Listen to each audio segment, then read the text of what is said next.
Encuentro, enfoques y contrastes de ideas para la construcción de una ciudadanía informada, inclusiva, con justicia social y participación democrática.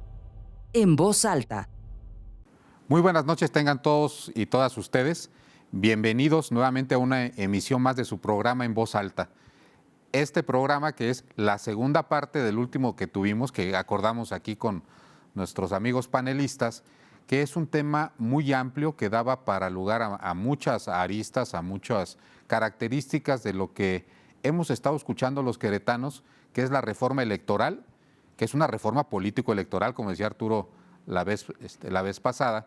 En el programa anterior tocamos temas bien interesantes como la nueva conformación del Congreso de la Unión en la Cámara de Diputados, en la Cámara de Senadores, que ahora se eliminaban, más bien parecía que se eliminan los diputados de mayoría y todos quedan pluris, pero a final de cuentas se disminuye de 500 a 300 diputados, igual en el Senado quedan 96 de 128. Abarcamos también el tema de la nueva forma de elección, tanto del Tribunal Electoral del Poder Judicial de la Federación como el nuevo Instituto Nacional Electoral y de Consultas, y que se quedaron algunos temas pendientes. Vislumbramos un poco, que es con lo que vamos a arrancar el día de hoy, con el tema de la reducción, ya hablando de lo que nos puede importar un poquito más en los municipios del Estado, la reducción de los órganos colegiados que gobiernan los municipios, en este caso los 18 municipios, y que la reforma propone por ahí un cambio. ¿Qué cambios propone la reforma, Arturo, en materia de ayuntamiento? Hola, muy buenas noches. ¿Cómo están? Muchísimas gracias al favor de nuestra audiencia que nos acompaña esta noche. Bueno, yo creo que el fondo de la discusión, y en eso cerrábamos el programa pasado, ¿no? Que decía Arturo, oye, tocayo, pues en realidad, sea 1, sea 10, a veces la posibilidad o el margen de intervención en las decisiones del Cabildo de manera conjunta es mínima, ¿no? También lo platicaba por aquí María. Yo creo que hay que primero acotar y tener claridad hacia dónde va la propuesta. A ver, en la mañana por ahí escuchaba algunas intervenciones de algunas regidoras en el municipio, y ya por aquí María nos precisará un poquito más a detalle sobre la función y el porqué de los regidores, pero yo creo que no hay que confundir. La propuesta no va en el sentido de eliminar regidores de tajo, es decir, la propuesta se enfoca a que exista un determinado número de regidores de acuerdo a la población del municipio, donde, por ejemplo, municipios que tienen menos de 60,000 habitantes tengan un presidente municipal, un síndico y un regidor, pero municipios que rebasen los 800,000 habitantes puedan tener 6 o 9 regidores, dependiendo del número de habitantes en los municipios. Para el caso concreto, a lo mejor en Querétaro podríamos contar con 9 regidores. Entonces, creo que habrá que acotar este elemento, ¿no? Este es, digamos, una cosa específica de la reforma donde se propone que de acuerdo al número de habitantes tengamos un número de integrantes en el Cabildo. Entonces, yo creo que habrá que entrarle también a la discusión, ¿no? Yo creo que sí, ya entendiendo a mayor profundidad esta propuesta, pues es un poco coherente a razón de que existe una representación de acuerdo al número de ciudadanos. Entonces, me gustaría empezar la discusión con esta precisión. La propuesta no pretende de tajo eliminar curules en el Cabildo, sino más bien, de acuerdo a los habitantes, generar ahí un espacio, ¿no? Pero bueno, la discusión sería, en realidad, si vale la pena reducir o no. ¿Cuál es la función del Cabildo, no, María? ¿Cuál es la función? ¿Cuál es la esencia de un Cabildo? ¿Qué se discute ahí? Y también, ¿cuáles son las obligaciones legales de acuerdo a la ley orgánica del Cabildo, no? ¿Para qué es un Cabildo? ¿Para qué tenemos regidores? Me daba una anécdota, Carlos, previo al programa. Dice, antes los regidores ni siquiera cobraban. Hace 40 años era una cosa que eran de honorarios, ¿no? Entonces, ¿cuál es la función y la esencia? Eran honorarios, ¿no? Tocayo, no de honorarios. Eran honorarios. Sí. Sí, no de honoríficos. Honoríficos. Pues Mari, coméntanos, ¿es bueno, es malo que los regidores sean más? Yo nada más para dimensionar a la población, con esta reforma, visto de allá para acá, Ajá. Arroyo Seco, Jalpan, Landa, Peñamiller, San Joaquín, después de Tolimán, a lo mejor Cadereyta ya no entra, o sea, digamos que los municipios serranos pasarían de tener 9 regidores a 3. O sea, un presidente municipal, el ayuntamiento, perdón, Tendrán un presidente municipal, un regidor síndico y un regidor. Pues ya los municipios que tienen más de 60,000 habitantes, estaríamos hablando de Tequisquiapan, estaríamos hablando quizá de Amealco, de otro grupo de Colón quizá, que tendrían cantidades adicionales, y pues el más grande sería el municipio de Querétaro.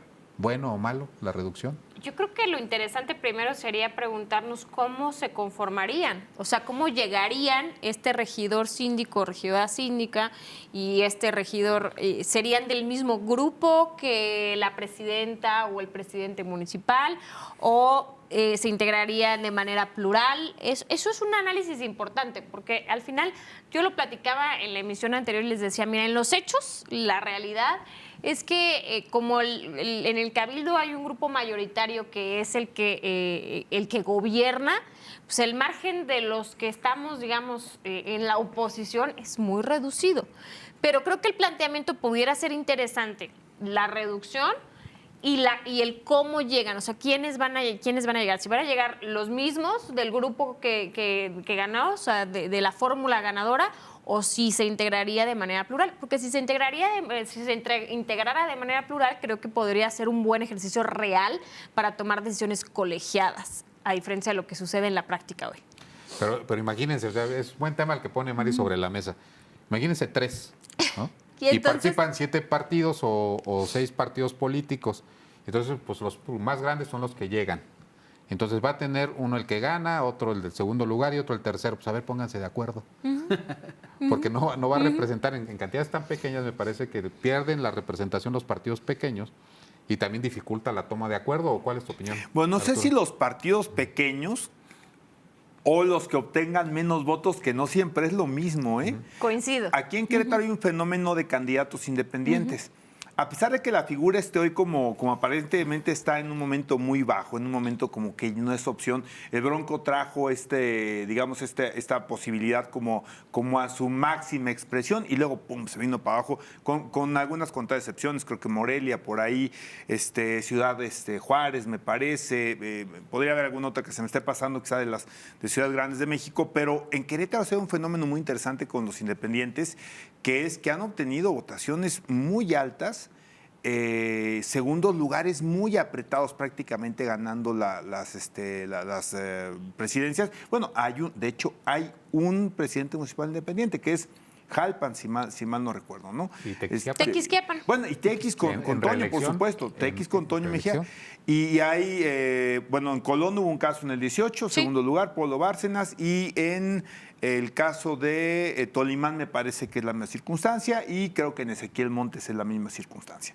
Entonces, pues así que digan los partidos grandes, los chicos no, los que tengan mejor desempeño tendrán ese acceso, y los que no lo tengan, pues quedarán fuera de esa posibilidad de incluirse en el Cabildo. Entonces, a mí debo decirte que sí 3 me parece un número muy bajo, muy pequeño. Creo que podría ser algo que se ajustara. Y yo pensaría que quizás 5 no es un número tan complicado de manejar. Hay que pensar también en la gobernabilidad, ni tanto que quema al santo, ni tanto que no lo alumbre. Luego llega a pasar, y aquí sucedió alguna época en San Juan del Río, donde verdaderamente el presidente municipal ya no podía, en otra época, no podía tomar decisiones porque había sido cooptado por el ayuntamiento. Es peligrosísimo, ¿no?, en términos de gobernabilidad.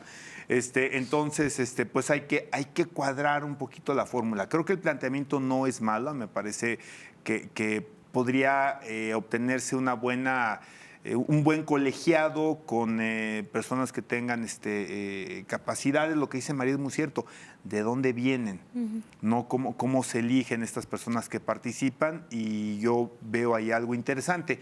Yo agregaría una cosa, Charlie, que es una situación, yo creo mucho en el movimiento municipalista de hace muchos años, antes de la reforma del 99, pero algo que podría escandalizar ahorita en este segmento de los municipalistas, reitero, en el cual me incluyo, es la posibilidad de que el artículo 115 se reformara para que pudiera tener algunas previsiones generales para todos los ayuntamientos, o que debieran estar contenidas en las leyes orgánicas de cada uno de los estados, para que ciertos los reglamentos no pudieran pulverizar ahora sí a los partidos diferentes al del gobierno o a las minorías representadas en el ayuntamiento, de forma que caray, no mandaras a casos extremos las mayorías, que tuvieras que obtener mayorías calificadas, sino que hubiera más acuerdos que tuvieras que obtener por mayorías simples y que no permitieran que en las leyes electorales de los estados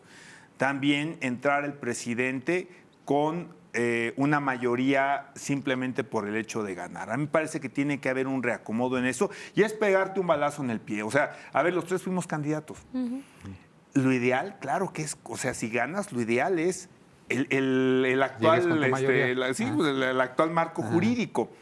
Pero si dejamos de legislar y de pensar en nosotros, en el momento, decir, bueno, en lo que nos conviene. En lo que nos conviene en este momento, la realidad es que me parece que eso no ayuda muchísimo a que efectivamente haya los contrapesos. Y luego, peor tantito, y Mariano me dejará mentir, se generan con estas mayorías acuerdos que pulverizan todavía más las posibilidades de tomar decisiones del ayuntamiento. En recientes administraciones se han tomado acuerdos para quitarles facultades al ayuntamiento y trasladárselas a la administración pública municipal, lo cual me parece un contrasentido total. Entonces, desgraciadamente, ante el abuso de estas mayorías y la elaboración o la aprobación de estos reglamentos, creo que la única solución es que el artículo 115 ya contenga de nueva cuenta estos, o más bien amplíe los mínimos necesarios que las leyes orgánicas municipales deben de tener para que se eviten estas cuestiones. Y tampoco, ustedes recordarán hace algunos años con este tema de las sindicaturas. Sí. O sea, originalmente los síndicos, se elegía el ayuntamiento y el ayuntamiento seleccionaba quiénes eran sus representantes para efectos de algunas disposiciones, ¿no? Los síndicos. Y después recuerden que transitamos a una norma en la que a los síndicos se les daban se les daba un síndico a la primera minoría. Así es. Y nada más duró 3 años, porque fue un caos impresionante, porque regularmente los ayuntamientos se manejan con 2 síndicos, un síndico que ve los asuntos legales y otro que ve los asuntos hacendarios. Correcto. Y pues hizo un caos y entonces se volvió a reformar el asunto a como lo tenemos ahora, que desde que el elector vota por un presidente y vota por quienes van a ser los síndicos que continúan en número de 2. Yo coincido con el tema que menciona aquí Arturo. Yo creo que no se trata de la reducción de los órganos colegiados, que son buenos, ¿eh? O sea, yo creo que el hecho de que el ayuntamiento sea gobernado por un órgano colegiado, a mí me parece positivo. Lo que no me parece positivo es la asignación de las remuneraciones. O sea, lo que cuesta el órgano colegiado o lo que le cuesta al municipio. Entonces, si se está viendo la posibilidad de que digan, oye, vamos a reducir a 3 porque 9 es caro, pues mejor dejemos a los 9 y regulemos el tema de las remuneraciones. Puede ser también. Porque es representativo y permite el acceso a a la clase política, ¿no?, de los municipios. Sería interesante saber quién podría estar dispuesto ahora la emoción que hay en las fórmulas para no cobrar o cobrar relativamente menos, ¿no? Pero me parece un punto de vista interesante que se modificara el artículo 115, ahora que estamos hablando de reformas, para que se pudiera garantizar el acceso a las minorías, porque bien dice Arturo, o sea, no solamente, recuerda que fue Francisco Domínguez, en la última parte de la legislatura donde se modifican en la ley, que los nombramientos de los principales funcionarios del ayuntamiento ya no pasan por el ayuntamiento. Ya no pasan por cabildo.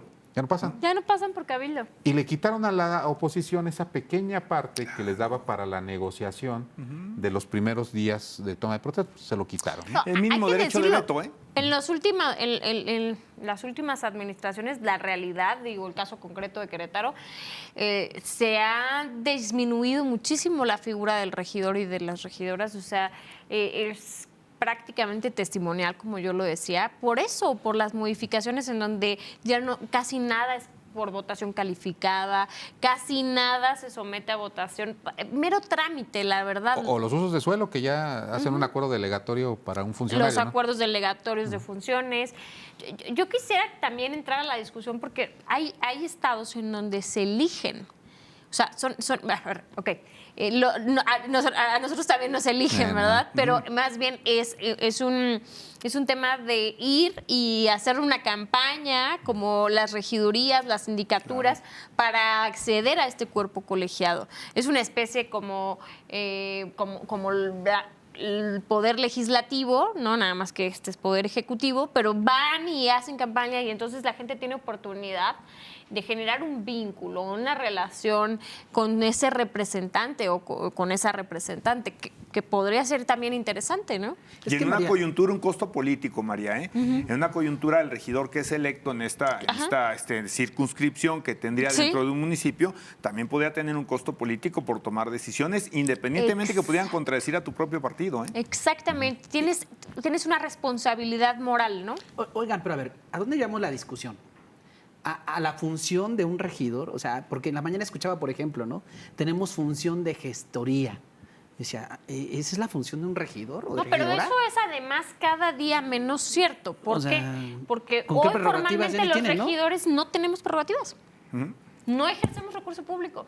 Podemos acercar con la administración pública, con las secretarías, de hacer ese tema, pero al final del día es una función, ¿cómo ejecutiva, decirlo? ¿no? De las secretarías, que direcciones.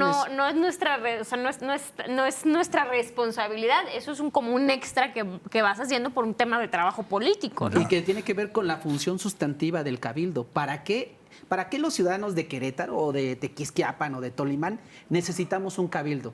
En el cabildo, entre otras cosas, se aprueban el cambio de uso de suelo. Correcto. Por ejemplo, ¿no? Y entonces eso impacta en nuestra calidad de vida, por ejemplo, de los ciudadanos. Es interesante ver algunos ejercicios de investigación periodística de aquí mismo de la universidad, de algunos cambios de uso de suelo en Querétaro, en Corregidora, y de cómo se ha impactado en la calidad de vida de los habitantes. Entonces, la gente que nos está viendo tiene que entender que el estar en un cabildo, el estar en el ayuntamiento, ahí en el colegiado, significa tener la posibilidad de incidir en decisiones que afectan al común, es decir, que afectan a los ciudadanos. Y yo creo que muchas veces la clase política se aleja de la esencia, y ahí coincido con Arturo. Yo creo que hay que acercarlos más de lleno, como propones, María, de que salgan a las calles a hacer compromisos y a partir de ahí se tenga un costo político por las decisiones que tomen en ese cabildo. Y a partir de las reformas constitucionales o no que se puedan dar, pues ver cuáles han sido las decisiones que se toman a ese seno. Entonces, por poner un ejemplo, María, pero desde luego que ustedes fueron candidatos los tres, saben mucho más que yo de cuáles son las funciones de un cabildo. ¿Para qué queremos un cabildo los ciudadanos? ¿Para qué quiero un regidor ahí? Claro. Para cuestiones de gestión social, pues eso está en las direcciones, las secretarías, o sea, hay programas de gobierno para eso, ¿no? ¿Para qué los queremos? Para que representen el interés de los ciudadanos. ¿En qué temas? ¿No? Y es que antes se conformaban con los sectores representativos de la sociedad, ¿no? Claro, o sea, había una representación, no sé, de los comerciantes, de los campesinos, de los obreros, y a lo mejor tendríamos que plantearnos el que tuviéramos que regresar a esa esencia, porque entonces sí tiene una razón de ser. Tiene una razón de ser que cuando se van a tomar decisiones colegiadas que afectan en común o a la comuna, pues tengas por lo menos la voz cantante o representante con visiones distintas de los sectores de la sociedad. Que no estaría mal. Pero recuerdo, bueno, en las épocas del absolutismo del PRI, los ayuntamientos tenían esta conformación. Claro. Era una conformación cuasi temática. Trataba ahorita de hacer memoria de cuándo fue la última vez que hubo, por ejemplo, un dirigente obrero en el ayuntamiento, o un dirigente de comerciante, o un dirigente de transportistas. O de jóvenes. O de jóvenes, o de algún tipo de colegio. Y la realidad es que en las últimas elecciones lo que hemos hecho, pues que hemos militado en un partido, es a lo mejor secuestrar los ayuntamientos y repartirlo como incentivos a la militancia, que regularmente termina siendo una forma pues democrática de elección, pero a lo mejor poco representativa. Sí, de acuerdo. Decíamos fuera del aire, bueno, pues los ayuntamientos eran en su momento representantes de la sociedad que no cobraban. ¿Y volveremos a eso o les echarán tijera y los recortarán? Fíjate, Charlie, que es algo que a mí me ha sorprendido. He estado haciendo algunas recopilaciones de programas de análisis nacional con gente que yo admiro mucho por su preparación, pero me siento muy decepcionado de que todo se centra en, no sé si les dio flojera, lo que creo que a nosotros no leer la iniciativa, pero dicen, no. Esto es una cortina de humo para que la gente desvíe la atención de los principales problemas. No, en lo personal, A ver, lo de los consejeros yo no estoy de acuerdo, lo debo decir abiertamente, que sean electos popularmente, pero me parece que tiene una cantidad de cosas tan interesantes. Y buenas, claro, y que podríamos profundizar más y que podríamos abrir más, como este tema del propio, de la vida municipal, y que se está perdiendo una gran oportunidad. Ya se abrió el debate. Por ahí también vi el planteamiento de Pablo Gómez en un programa de análisis que se me hizo buenísimo, por cierto, y es un tema de muchísimo fondo. O sea, sí es una alternativa, no está truqueada, me parece que no está hecha a la medida. Si está hecha a la medida hoy, en 3 años cambia la circunstancia política. No es un tema completamente radical. Estaba yo checando aquel plebiscito brasileño donde sí les dijeron, ¿quieres monarquía o quieres república? Bueno, pues eso sí es una cosa mucho más delicada, lo cual fue real, pasó en Brasil y además creo que todavía traen el tema y lo andan tratando de revivir. Aquí no estamos buscando un imperio, una monarquía. Todavía. Se está planteando un sistema, por ejemplo, regresando un poquito a eso, pero no desviándome tanto, un sistema de representación pura, ¿no? Pero en este caso, ¿por qué no abrir el debate de la vida de los municipios, por ejemplo? Que ya con el simple hecho que se haya mencionado y quizá en el tema no necesariamente más de fondo, bajar el costo, pues sí aprovechar, y si va a haber una reforma político-electoral, pues que tenga esta incidencia, ¿no? Por eso, ojalá que sí se aproveche, no sé si tú lo permitas, Charlie, y posteriormente platicar lo que ha sido una especie de contrapropuesta, pero a mí más bien me parece un complemento, que es 2 temas.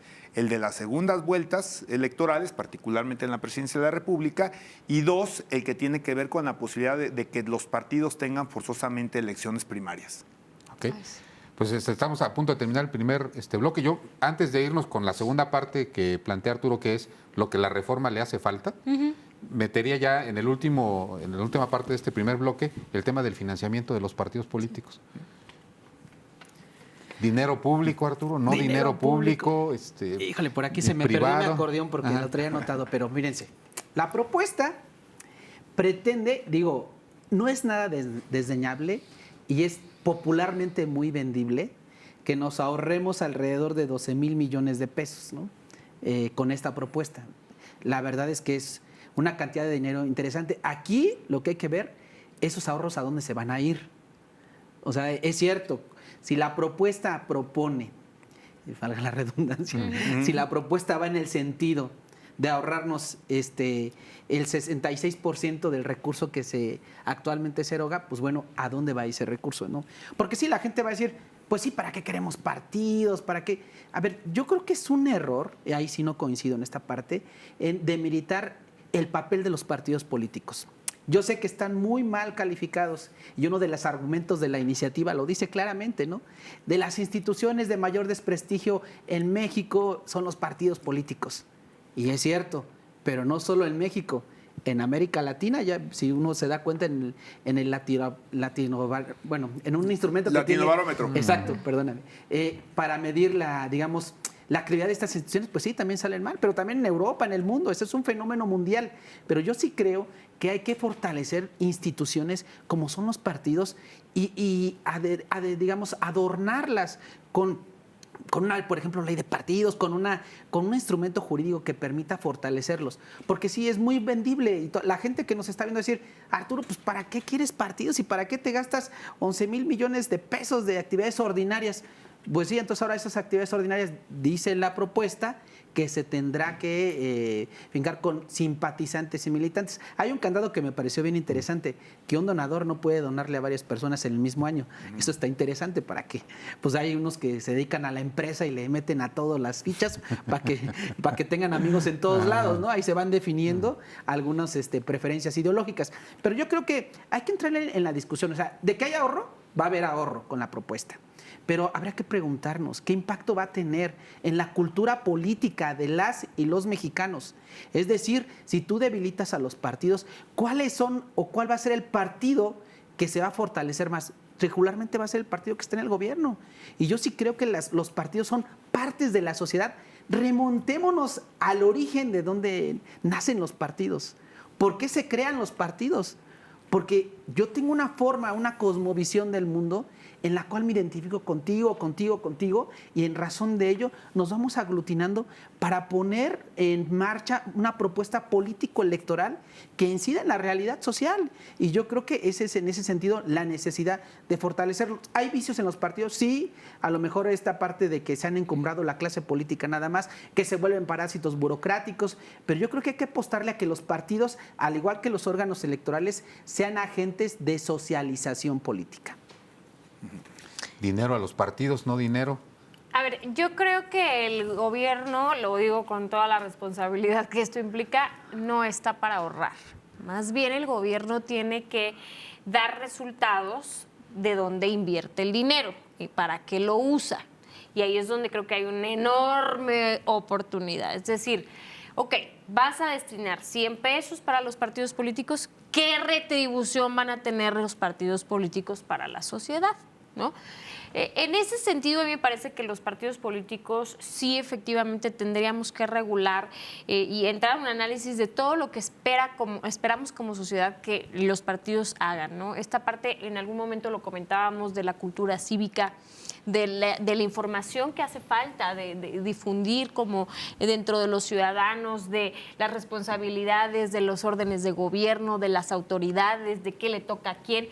Quizá los partidos políticos pudieran coadyuvar en esta labor, pudieran ser facilitadores de esta información, como fincándoles esta obligación, ¿no? Esta responsabilidad.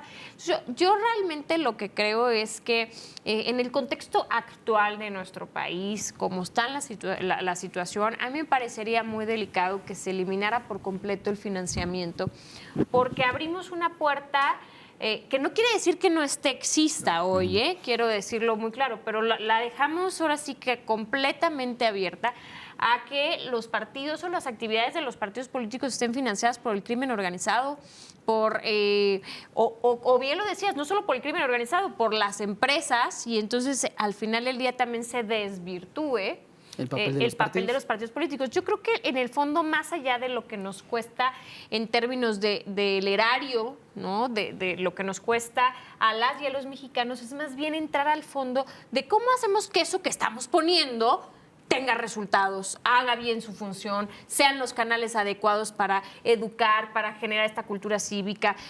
O sea, el planteamiento desde mi punto de vista no es quítales, sino más bien dales y regula y haz que lo que tienen que hacer se haga. Ese sería mi planteamiento. Arturo. Yo te diría rápidamente que creo que menos dinero para los partidos, sí creo yo en el financiamiento del partido, de los propios militantes. Creo en las cuotas de los militantes. ¿Qué sucede? Sí. Hoy por hoy. Bueno. ¿Está en la norma? Más bien de los simpatizantes. Ok, ya. Pero de los militantes, ¿no? Creo que también ese es un tema. Creo en la transparencia de las donaciones, ya pensando en un financiamiento privado, como pasa, por ejemplo, en Estados Unidos. Yo no sé si es mucho pedir, porque parece que las instituciones que vigilan los temas financieros tienen las herramientas para darse cuenta de por dónde está llegando la lana, sea lícita o ilícita. En Estados Unidos normalmente los candidatos presidenciales y los de gobernador y los de alcaldías, ¿sabes quién les puso la lana? ¿Y sabes qué intereses tienen en la agenda legislativa, en la agenda ejecutiva? ¿No? Y ahí está transparente. Las tabacaleras, los grupos ecologistas, por supuesto, ¿no? Son grandes financiadores. Pero tienen sus representantes en los poderes legislativos. Claro, además tienen sus representantes. Aquí hubo las televisoras, no sé si se acuerdan. ¿Cómo se llama? La telebancada. Sí, la telebancada. Sí, bueno, pero ahí estaban los intereses expresados. Pero entonces, transparentemente, creo ¿no? Que había una claridad de a quién representaba, ¿no? Entonces me parece que eso tiene un valor agregado, la transparencia real, y evitar, por supuesto, la corrupción, aún también ese mal que se tiene en México dentro de los partidos, porque, en mi opinión, voy a generalizar, perdón, sé que habrá excepciones, pero me parece que los recursos que llegan al partido o a los partidos políticos pues son utilizados más para una serie de estrategias de índole personal, inclusive para gastos que tienen que ver más con los dirigentes y sus agendas o sus proyectos políticos personales, que con hacer de los militantes del partido gente que tenga acceso a capacitaciones, cultura política, cívica, etcétera. Pero bueno, pues creo que ya el tiempo nos ganó, Charlie. Vamos a dejar aquí en una pequeña pausa, en lo que nos vamos a un corte. Regresamos con el comentario final de financiamiento de partidos políticos y vamos con la siguiente etapa, que es lo que le faltó a la reforma electoral. Continúa con nosotros. Continuamos en Voz Alta.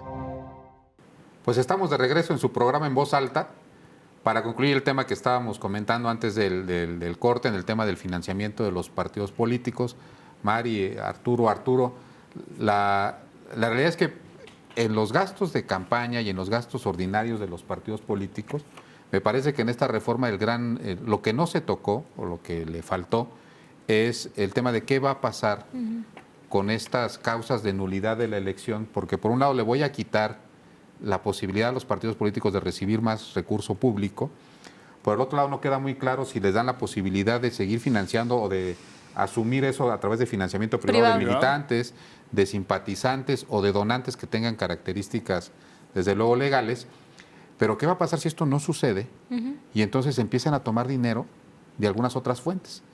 ¿Que cuáles son? Pues hablemoslo, pues puede ser dinero de actividades ilícitas, ya sea que vengan del propio gobierno o de actividades que no están reguladas dentro de la ley. Y entonces si esto se acredita, como ha sucedido en algunos procesos electorales, no veo en la reforma la posibilidad de que sea una causa de nulidad.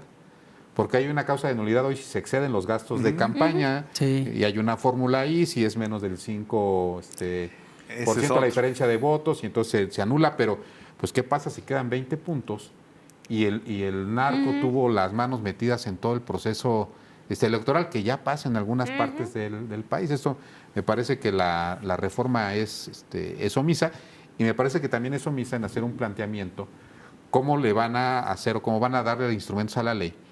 Porque ya son tantos los procesos de fiscalización de un partido. Ay, sí. O sea, la realidad es que quienes hemos estado a cargo de las finanzas de un partido político es realmente difícil moverse y sabemos que el asunto ya no está en el dinero que llega a los partidos políticos, sino en las campañas y la compra del voto, que eso ni se reporta, ni va a los estados financieros, ni es sujeto de fiscalización alguna. Es como la definición de un secreto, ¿no?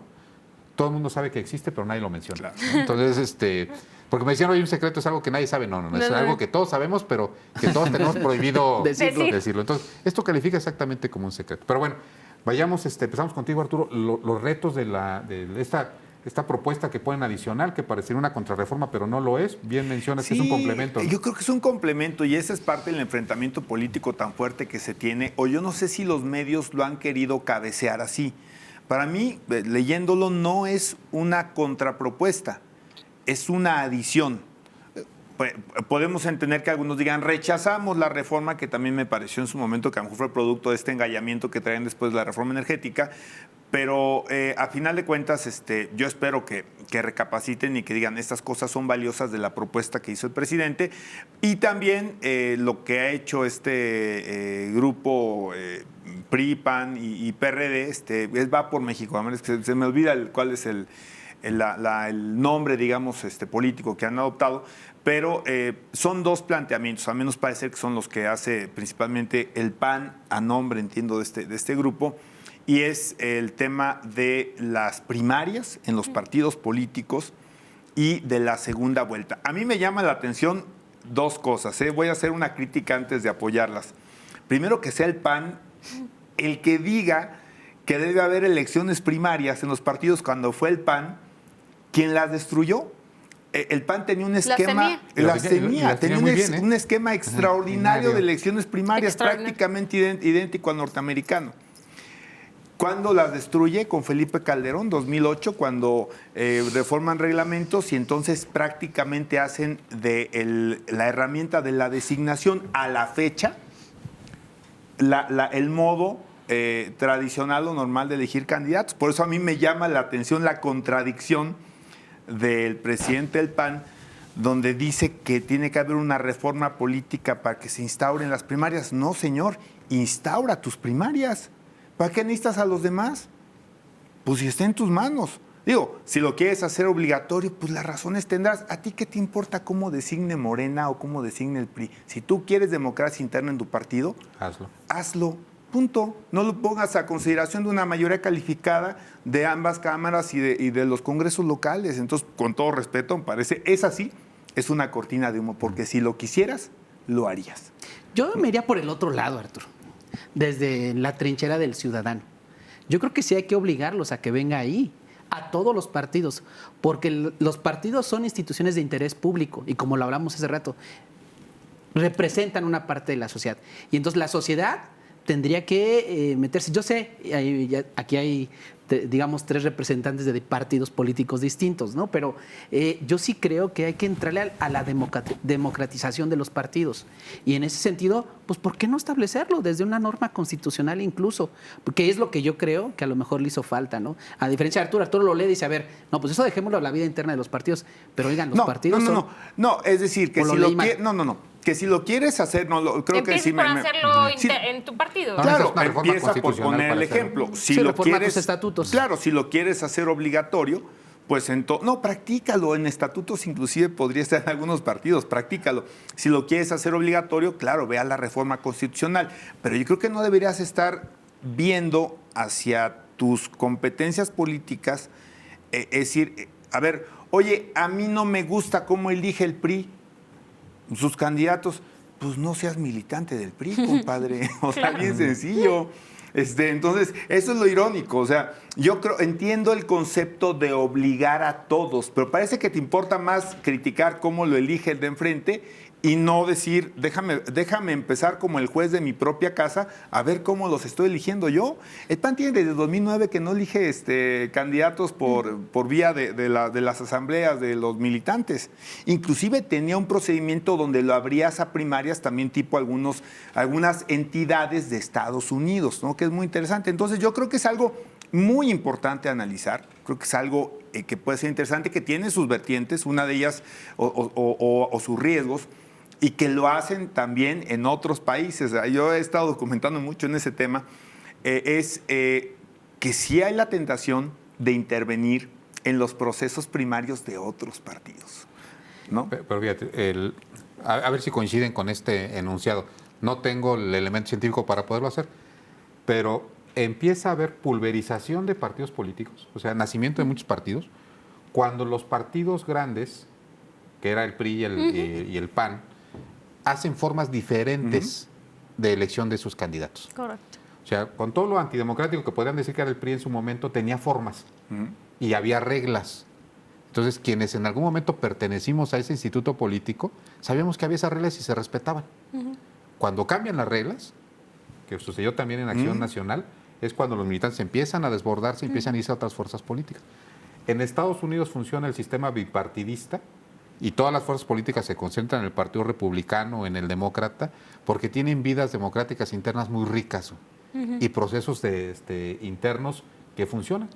Entonces, pues claro, con tu corriente política te afilias a un partido porque sabes que tienes la posibilidad de llegar, porque hay un sistema de primarias que funciona.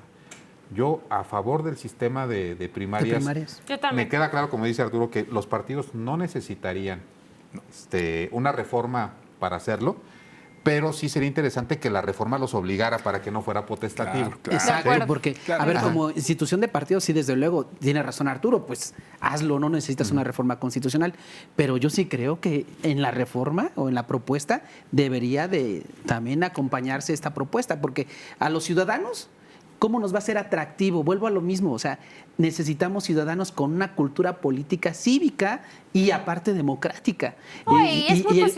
Y le entramos, ¿no? O sea, yo le voy a entrar a Morena, a Redes Progresistas, al PRI, sabiendo cuáles son las reglas del juego y sabiendo que existen unas primarias, que existen incluso mecanismos de diferendos y que se pueden solucionar sin irnos al tribunal, tal vez, no lo sé, pero que yo confíe en esas autoridades internas de los partidos. Entonces, me parece que sí, sería bueno acompañar a los partidos de una legislación. Arturo dice, a ver, en Estados Unidos, y Arturo, en el modelo gringo, como que encuentras como mucha comunión, Arturo. Y sí es cierto, pero ojo, en Estados Unidos las condiciones culturales, económicas y políticas son distintas a las mexicanas. Tenemos que tropicalizar la realidad de nuestro país a lo que tenemos, y yo creo que en ese sentido sí sería bueno, o sea, meterlos en el aro. Y sí, ya ahorita, como lo vemos, si es voluntad o no de los dirigentes partidistas democratizarlo, pues sí, pero pues lo cierto es que no lo hacen. Y no solo el PAN, también otros partidos, y perdón que te lo diga, Arturo, pero ahora Morena, las encuestas, las famosas encuestas que nadie conoce. De verdad, Arturo, o sea, con todo el respeto que me merece la izquierda en este país, las encuestas pero secretas. Estas encuestas, digo, a ver, ¿quieres democratizar la designación de candidatos? Vayámonos por encuestas que hagan, por ejemplo, las universidades. Y órale, o los colegios. Y entonces, yo sí creo que todos los partidos, Arturo, tendrían que entrar en este aro. Yo nada más, porque creo que le estoy robando aquí a María. Yo solamente habría un tema que a mí me parece. A mí me gustan mucho las teorías de la competencia, ¿no? La competencia económica. Entonces, reitero, no me disgusta necesariamente que les metas un candado para que todos abran sus procesos internos. Pero yo valoro una contraparte y por eso insistía, si lo quieres hacer, hazlo. En los temas de competencia, ¿no sería más atractivo un partido político que tuviera un proceso interno y que lo diferenciara de los demás? Y que, por cierto, creo que el PAN en su momento lo tuvo, aunque se limitaba a la militancia. Quizá ahí estaba muy constreñido a quienes podían votar. Pero pensando en unas internas que pudieran ser abiertas a los electores, o una combinación una combinación de militantes y electores. Por ejemplo, había algunas propuestas donde se hicieron, inclusive se valoraron en el PAN, donde habría tres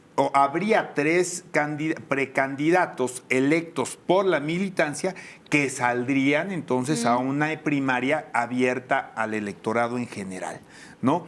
Pero yo creo que, pensando en que no fuera obligatorio, podría ser muy atractivo un partido que sí tuviera un esquema bien armado de primarias para atraer militancia y probablemente candidatos también que tuvieran una importante calidad, habiendo o no sido militantes o simpatizantes de otros partidos políticos.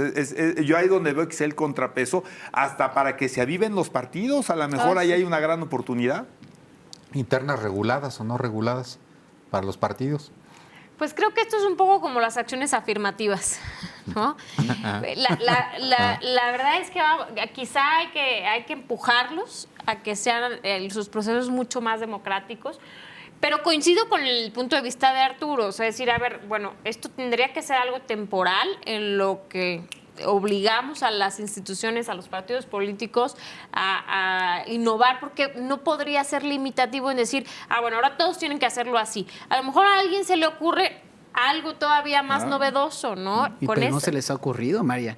Esta clase política es voraz. Por eso hablo de las acciones afirmativas. Creo que va a ser necesario, creo que sería útil. Y francamente, digo, hablando por mi experiencia en mi vida partidista, sería muy, muy enriquecedor. O sea, creo que estimularía mucho el trabajo, el que en realidad pues sea mérito, ¿no? O sea, el que no tengas que estar cayéndole bien o no bien, porque es que lamentablemente así pasa. O sea, si no le caes bien al dirigente, pues ya te hizo la vida de cuadritos, ¿no? O al revés, si no estás, o si eres consentido o consentida, pues al final del día no importa si hiciste trabajo o no hiciste trabajo territorial, que aquí hay que volver, o sea, que no hay que perder de vista. El eje central tiene que ser el ciudadano. Entonces, todo lo que acerque, todo lo que nos obligue a estar más cerca, más presentes, más empáticos, más sensibles con las causas ciudadanas, pues creo que abonan a la democracia.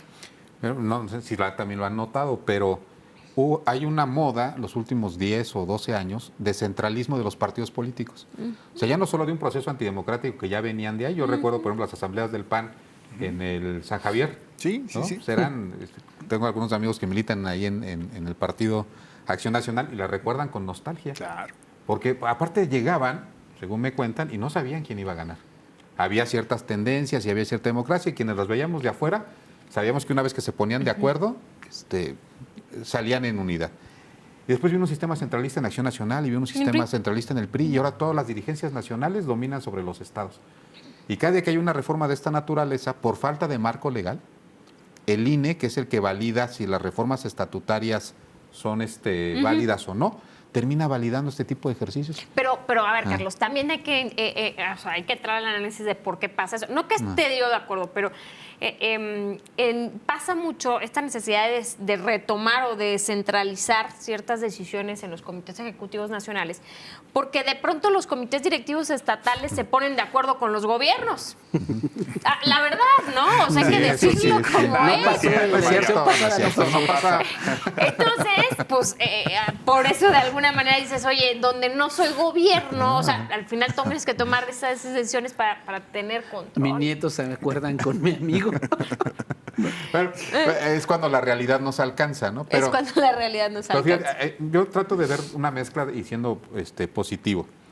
Si le quitamos a las dirigencias de los partidos el incentivo de las plurinominales como hoy está, en donde pues parecería que las dirigencias están preocupadas por llegar a la pluri, lo que pase con la militancia ya no importa. Estoy de acuerdo. Versus el fortalecimiento a través de la ley con unas internas en los partidos. Me parece que la mezcla de estos dos, o sea, quitar el incentivo perverso de los dirigentes, de nada más ver en el cortoplacismo de mi posición. Sí. Y junto con ello la obligación legal de tener procesos internos abiertos, junto con lo otro que plantea la reforma, que es tener órganos jurisdiccionales internos que resuelvan muy rápido las controversias. Me parece que viendo las tres de una forma, poniéndole a lo mejor el otro componente es, no les quites el dinero, como dice Mari. Claro. Más bien, oye, si ya van a tener una vida interna más rica, en donde van a tener que justificar el dinero, yo le pondría otro componente, ¿no? Oye, no te gastes el dinero en los servicios personales, para que no terminen siendo incentivos para la nómina. Si juntamos estos cuatro elementos, me parece que podemos tener partidos más sólidos que le sirvan más a la sociedad, ¿no? Incluso a lo mejor se pudiera, y tú eres el experto en el tema, pero por ejemplo, ves que hoy se calcula o se tasa un porcentaje del financiamiento que reciben para el tema de capacitación, por ejemplo, de las mujeres, ¿no? Que ahorita de hecho se elevó, creo que del 3 al 10% o al 5%, creo que se alcanzó el 5%.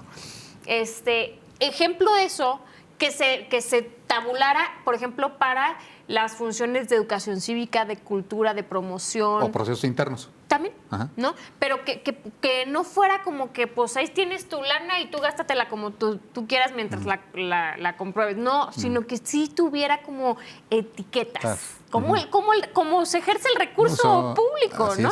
Etiquetado. Sí, por concepto, ¿no? Por concepto. Segunda vuelta. Pues mira, rápidamente, de nueva cuenta, a mí me parece bien interesante la segunda vuelta, pero una incongruencia. No estábamos preocupados por el costo de las elecciones, es decir, de la revocación, y la segunda vuelta pues, te cuesta literal. Lo mismo que la primera. 2 veces lo que te costó la primera. Y con el mismo número de casillas. Nada más voy a poner en contexto. 2 veces lo mismo que la primera. Claro, 2 veces. Perdón, bueno, te cuesta exactamente lo mismo que la primera. O sea, las tienes 2 veces, ¿no? A mí me gusta la idea. Yo creo que yo veo una alternativa. No creo que la puedan sacar para el 24. Porque de nueva cuenta están pensando a mí cómo me va si la pongo en el 24. Salvo que alguien sea pitonizo, mi sugerencia es un transitorio en la reforma constitucional que la mande al 30. Y de esa manera, como la reelección, cuando se aprobó la reelección. Como la reelección, para que no tengas tú el incentivo o perverso o en tu beneficio decir, sí me conviene ahorita, no me conviene, porque si ahorita creo que si la meten en segunda vuelta, me atrevería a pensar que a lo mejor podría ganar la oposición al gobierno federal. Me atrevería a pensar, no lo sé, no creo que por eso la plantean. Pero de alguna forma entonces visualizarla, que no se la hagas a la medida a nadie y que la puedas hacer al 30, asumiendo que tiene un costo económico fuerte. No sé si pudiera ayudar la idea del voto electrónico y sin embargo me parece que es algo interesante y más te ayudaría a estimular una figura que existe en la Constitución desde febrero de 2014, que es la figura de los gobiernos de coalición. Correcto. Y que requieren acuerdos, programas conjuntos y además que requieren que el Senado apruebe o ratifique los nombramientos de los funcionarios públicos. Yo coincido, yo creo que estas figuras, como bien lo plantea Arturo, vendrían a fortalecer el ejercicio de gobierno, primero, la legitimidad de un proceso electoral, una segunda vuelta, vendría muy bien para que el gobierno entrante de alguna u otra forma llegue con la fuerza suficiente para implementar las políticas públicas que crea que son necesarias y que propuso un electorado. Y en ese sentido, también esta figura de los gobiernos de coalición, que ya existen en otros países, pues bueno, viene a fortalecer, ¿no? Queda poco tiempo, pero seguramente yo, a manera general, Charlie, decirte que en general esta propuesta me parece que es de avanzada, abona bastante, salvo el tema de los consejeros electorales y de los jueces de los tribunales, salvo ese tema y tal vez un poquito lo que le hizo falta que ya platicamos, me parece que es una muy buena propuesta que vendría a modificar de fondo el sistema político y electoral de este país. ¿Vale? Yo no coincido en que sea una muy buena propuesta. Creo que abre la discusión a temas que valen la pena revisar, pero creo que le faltan muchas cosas, que no nos podemos atrever a reformarlos así y a ver en las leyes secundarias qué pasa, porque pues, la experiencia política en el sistema político mexicano no podemos permitir ese lujo. Creo que abre la discusión a temas que son indiscutiblemente necesarios ya, que necesitamos analizar, que se pueden modificar, pero en realidad creo que le faltan muchas cosas a esta propuesta. Bien, pues ahí terminamos el análisis de la reforma electoral. Yo sigo creyendo que va a ser algunas cosas difíciles que salgan en este proceso electoral. Como bien dice Arturo, Mari, se puede amarrar en los transitorios para que se vayan en el futuro. Yo creo que nos va a tocar todavía ver a esta generación algunos de los cambios, no sé si en esta reforma o en las que vienen, sí, pero lo que vimos ahorita en la reforma electoral es una ventana, en mi opinión, de lo que necesariamente tendrá que suceder en el futuro inmediato. Ya nada más faltaría saber cuándo, pero desde luego pues todos ustedes tienen la mejor opinión. Muchas gracias por acompañarnos y no se pierdan la siguiente emisión de su programa En Voz Alta.